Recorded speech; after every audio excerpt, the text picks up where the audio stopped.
What's up, everybody? Coach Brandon here. For those of you guys who don't know who I am Brian Kendrick's assistant coach. We used to run classes at Santino's before the pandemic. So if you're new to the online classes, you're not familiar with our background. Brian was running a class at Santino's for several years, and I helped assist him with all of our students and anyone who wanted to come train. So I used to wrestle as Sasha Jarevko. I've been semi-retired for about 4 years now. I still work on wrestling pro wrestling shows, doing a lot of the costume characters. And one of the things I wanted to talk to you guys today about is something we stressed a lot in Brian's class, which was psychology. Now, when I first started, all I ever heard from the old vets was, "Oh, psychology, kid. Like your matches have no psychology," and I never really understood what they were talking about.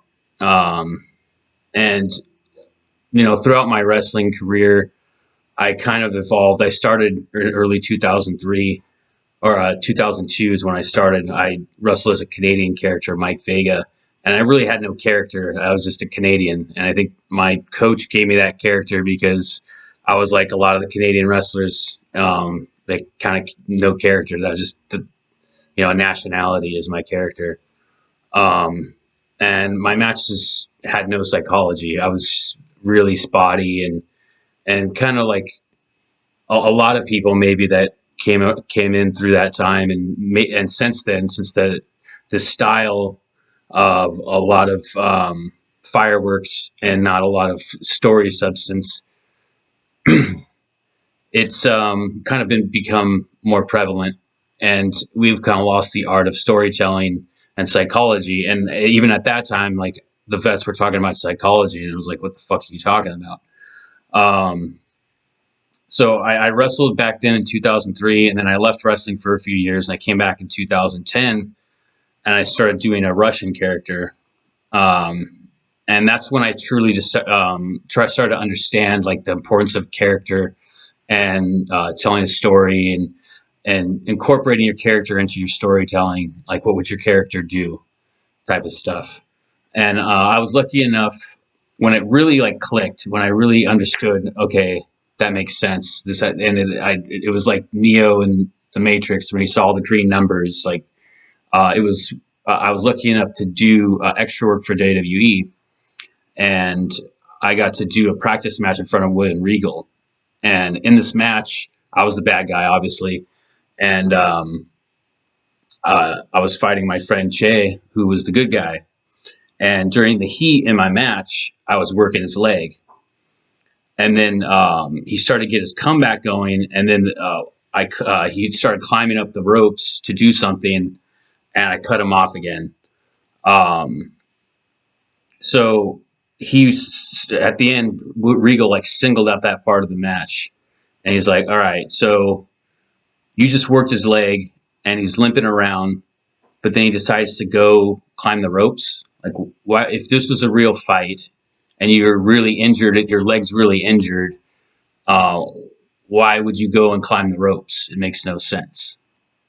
And it kind of blew my mind for a second. I really hadn't really ever considered it on that type of level, especially as a babyface. And this is something as I coached with Brian, I was learning from Kendrick, like he's got all this wrestling knowledge. He's like a wrestling shaman. And one of the things that he doesn't like is when the babyface will start cheering for himself in the middle of his comeback, because it's like you're in the middle you're just getting out of the heat. You just got your ass kicked. You're finally getting that advantage again, and then you start cheering for yourself, and it's just and then it makes the babyface look stupid. And that was kind of what Regal was trying to impart on us, is like, okay, this babyface, he just got his leg beat up and he's trying to get back into the match. Why is he going to go climb with his fucked up leg? So that really kind of clicked for me. That was when it finally like hit. All right, it's situational. Like psychology is, if this fight was real or this situation was real, what would you do in that situation? And that's kind of what it boils down to. And it could be, you have to look at it in context as well.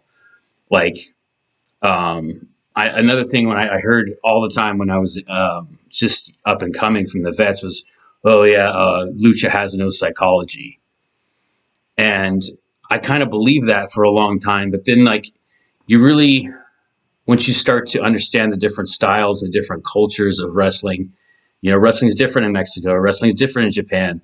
Why is it different? Well, they have different cultural norms, the different things that they're looking for in their entertainment. Mexico, these guys are larger than life superheroes. Like they do feats of acrobatics and all this kind of stuff, and it's this world that they've created of um, where sometimes stuff that would make sense wouldn't make sense in American psychology makes sense in lucha psychology. It's not that lucha has no psychology. It's just they're in a different realm. They're a different world. They're asking something different from that type of entertainment. They want an escape from reality. And American wrestling evolved from this trying to mimic reality. It was like this con they ran in the in the carnivals, and it was basically you guys understand if you know how wrestling evolved in America. It came out of the carnivals, and so it had to mimic reality. So American style, it's as if what would you do if this was a real fight? And through the '80s, wrestling got a little more cartoony and kind of got into that kind of superhero type of stratosphere of like these are larger than life people, and then you got that guys like the Undertaker, who's supposed to be a dead wizard something, but he's the greatest character ever. So Undertaker has different psychology rules than Finn Balor, or maybe that's not a good example because he has kind of like the demon persona, but John Moxley. Okay, these guys have different psychology rules based on their characters. It's contextual. There's context to psychology. Like in wrestling, pro wrestling, I wrestle as a giant box of chow mein, so I have to think psychologically. What would a giant box of chow mein do? What kind of spots would he do? How would he make comebacks? Like stuff like that. I also do a giant Frankenstein peanut monster. What would a giant Frankenstein peanut monster do? What's the psychology? And that's how you build the stories. It's contextual on the characters. How do these characters interact in this environment?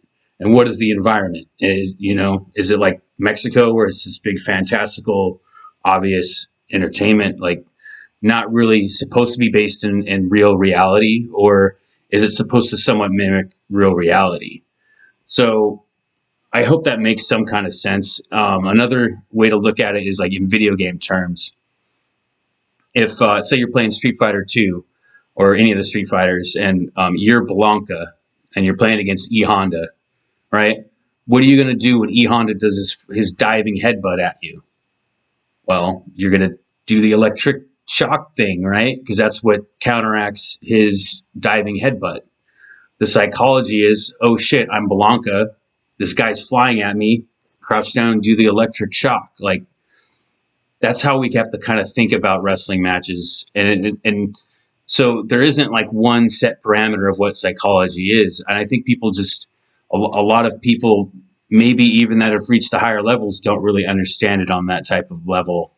But when you hear people talking about psychology and maybe you don't know what it is, that's kind of hopefully that kind of explains it in a way that is digestible, so that you understand, especially if you're up and coming wrestler, if maybe you don't have a character yet. These are the types of things that you want to think about. Maybe there's certain moves you're good at.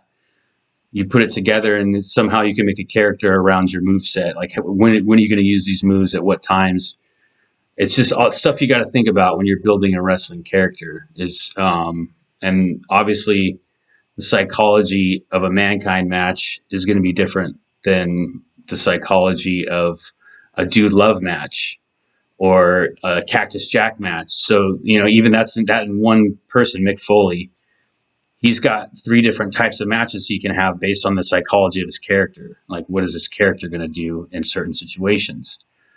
So I hope that's helpful, guys. I hope that clarifies a little bit about what psychology is, how to apply it accordingly, and whether it be um, character based or environment based. Because obviously, different crowds you work in front of are going to want different things. They're going to have different environments. Some companies like Wrestling Pro Wrestling are, you know, ridiculous. So we have ridiculous characters. We have regular wrestling, but we also have ridiculous characters like Frank and Peanut and Chow Mein Charlie or Cereal Man. These are like basic or Giraffadora, mythical three-headed giraffe creature.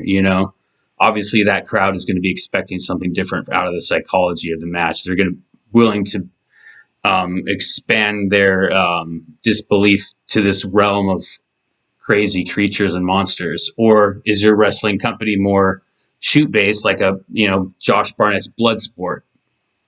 Obviously, that's a completely different style from Wrestling Pro Wrestling. It's more shoot based. It's more reality based. So obviously, your psychology is going to be different in a match like that or in an environment like that. So I hope that's helpful. 11 minutes, 11:11. Let's call it there.